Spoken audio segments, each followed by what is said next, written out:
Howdy, folks. This is Meandering Mike in the Man Cave of Madness, and we are doing another Hex Encounter Memory video. Now,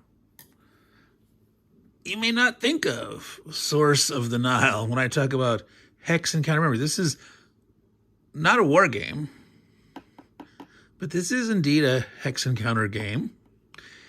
And I'm going to share with you special memory. This is not the copy that I owned. I got my copy back, I believe, Christmas time of 1979.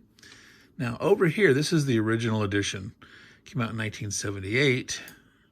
This actually received a bunch of rewards in 1979. Charles S. Roberts Award winner for the, I think it was 19th century or pre-20th century, whatever the category was, and for best amateur design. This is Discovery Games, which was an amateur, quote unquote, amateur publication. Even though they sold it, they made money, so it's not really amateur publication. But I guess at the time it was considered amateur publication. But this is the version that I got for Christmas time, and I enjoyed this a lot. And I'm going to explain to you why this was a special memory for me, and it's probably not what you think. So, first what I'd like to do is show you the box here of this, the artwork of the great white hunters on expedition with their Ascari or their bearers, you know, evocative of Africa, both in the jungle and on the grasslands, the veldt, whereas the old one was, you know, much simpler, very black and white. But what's interesting about this, you hear that, this is textured. This is kind of like crocodile skin or maybe elephant skin or something. There's actually multiple different, like, you can't see it, but there's like bands of texture that are all slightly different texture going down this. This is kind of cool.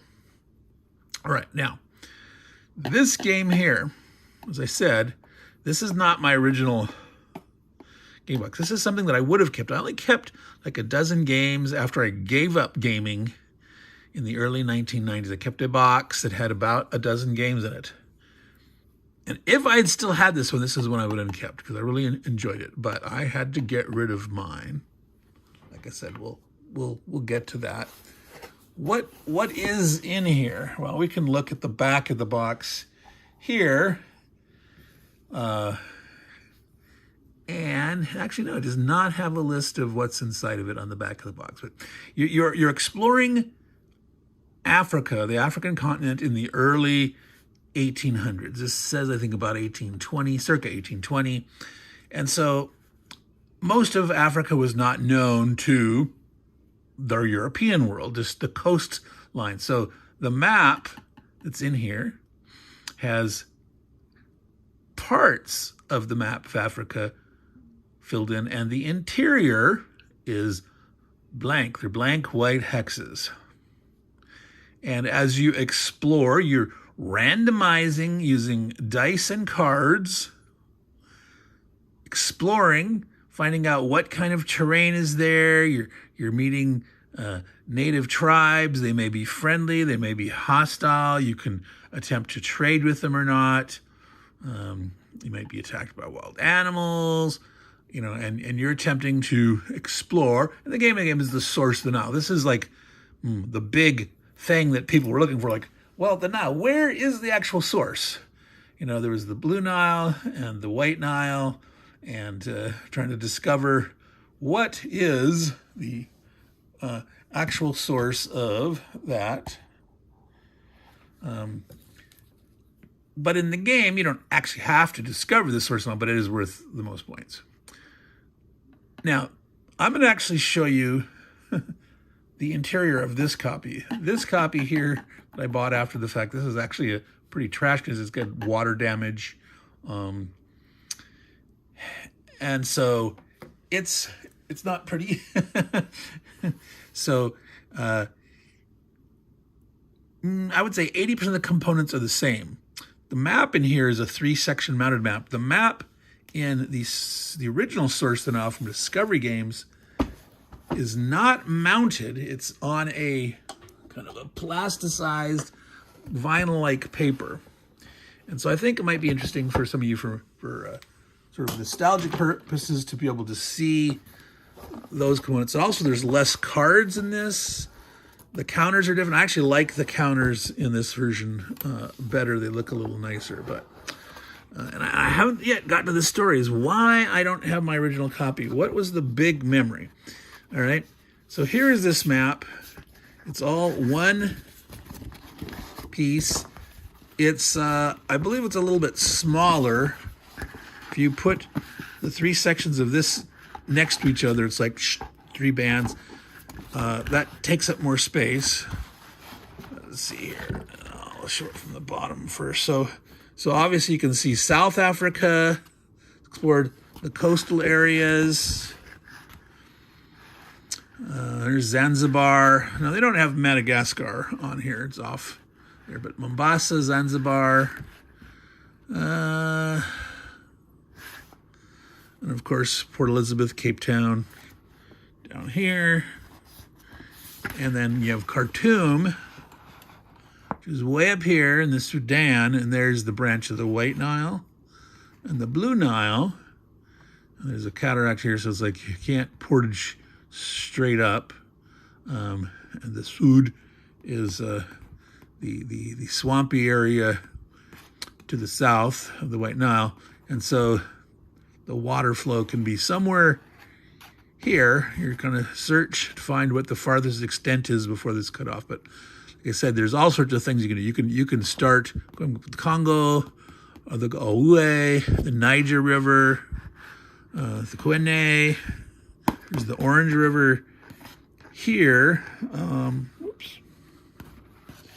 But there's many things you can find in the interior and get points for. Okay. And what you did, this is important, is you used crayons to draw on the map as you learn the grassland, the veldt, the mountains, the swamps, the jungles, the very simple symbols to, just a little inverted V for a mountain and kind of like a pointy W for the veldt, the grass, a circle of green for the jungle. Easy to draw, blue line. And so you had crayons that you would draw on here. And of course, when you're done the game, you'd wipe them off, erase them. And if you got to be careful, I think you can see a little bit of residue of color here. If you drew too hard, you could sort of mar the surface or leave a residue behind. Just like the way, modern whiteboards and dry erase markers, you can end up leaving a residue, but, those can be cleaned with a cleaning solution and become really nice. But, all right, so that's what you do. You'd explore, you draw it, ran it. So much replayability in this game. You could play multiple players. You're going to just play by yourself, doing different expeditions, starting different places, different expedition, make up how big it is, what kind of, how much provisions you're carrying, how much gifts to give to the natives that you found, the tribes. Now, so here's an example of the counters that I think are nicer in this version. They have got better iconography on them and stuff. And they have these cool, larger wooden dice, multicolor pips, as opposed to the Avalon Hill. And they have the standard black and white Avalon Hill dice. Many of you will be very familiar with them. And the expedition organization chart, there's like 4 of these sheets. I could photocopy them. They had a whole pad of sheets in the Avalon Hill game with more places to record stuff, but it also was like tiny fine print, all that kind of stuff. So, there's some things that they did here. There's a lot more cards in this version. There's less cards in this version than there are in this. I kind of like this vinylized map. I kind of like these dice. I like them if they're heavy. I don't like the super light wooden dice that are like just very, very light wood, right? Is it even wood, you know? Is it, look at the crayons. I don't know if this is the original crayons in this or not. This does not have a date on it. So this was 78. 70. Now, this is what I'm going to tell you. See, this is what's getting important here. This came with 3 crayons only. So whether this had 8 or not, or this was just something that someone put in after the fact to have crayons in there, these came with 8 crayons loose. So these are in a box. Right now, these are in here in a Ziploc, along with the dice. But the crayons are loose, and a number of people's copies, if you know, there's crayon, maybe there's the crayons right around that get on the edge of the box, or they've marked things like that. Well, my copy, this is the big memory. This is what we've been working up to. I got my copy at Christmas time. I played it maybe a half dozen times. I was really enjoying it. Christmas time is cold. And over the long Christmas holiday, after I played, I put it aside. And where did I put it aside? Well, Christmas time, we have things like, there's still presents under the tree and things like, I had it on the floor. Well, what's on the floor or near the floor? Heaters, the heater vents. Yeah. I had my copy right next to, got pushed up next to, right at the heater vent. And, it's cold and the heat's running. And my parents often didn't put up the heat very high, but sometimes they would, or us kids would, or visiting people, and we'd crank up the heat. And yes, if you're thinking, what happened? A box next to a heater, and there's crayons, and they melted. And so when I found this later and opened it up, not this copy again, so I had to get rid of the other one, crayon soup. It had melted. The crayons had melted. They'd some of them had mixed together. So one was on one side of the box, 2 were linked together, and it got all over inside, melted wax of the crayons. Yes, it was warm enough sitting there, like right on the heater vent. And they melted. So, a warning beat to you, those, if you have any games with crayons in them, make sure you put them in a Ziploc bag or something, or double bag it, I don't know. Because it ruined my game copy by melting. Of course you could say, well, I'm going to put it on a shelf, I'm going to put it away, I'm going to, yeah, you could protect that, but I didn't. I was still a young teenager in high school, and I didn't even think of the the thought that maybe the crayons are in danger and the mess would be unrecoverable from that mess. So this has been a Meandering Mike Hex Counter Memory. As we see, yes, this is a great Hex Counter game. This is it's nice and simple, which, I like the simpleness of the 1970s, simple maps, simple graphics, very functional.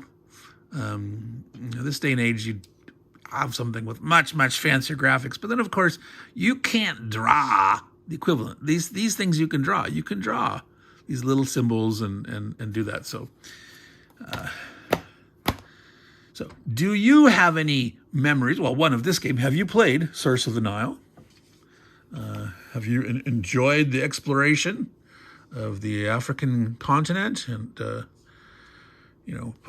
putting aside the blah blah blah, the exploitive nature, and that was going on, and we're not going to worry about that. We're not going to talk about it there. I'm not trying to glorify colonization or all that stuff or that, but this was a real part of history. So this Hex Encounter game, while it might not be a war game, it is sort of it's a historical game of historical significance, and I had my great experience of the melting game. So, all right, folks, Meandering Mike, Man Cave of Madness, going to sign out. Like I said, if you've played this game, you can comment on your experiences, and if you have any other experience with a game self-destructing. I know a lot of people have had floods and have game damage or things like that, and it's usually that happens with a number of items. But have you had any unique, unexpected ways that a game has gotten damaged? You can share that in the comment. All right, now we're rambling on. It's past 15 minutes, so I was trying to keep this down to 12, but yeah, it's okay. So take care of y'all. Remember, take care of your games. Keep your crayon-laden games away from the heaters. Ducks. Ciao, y'all.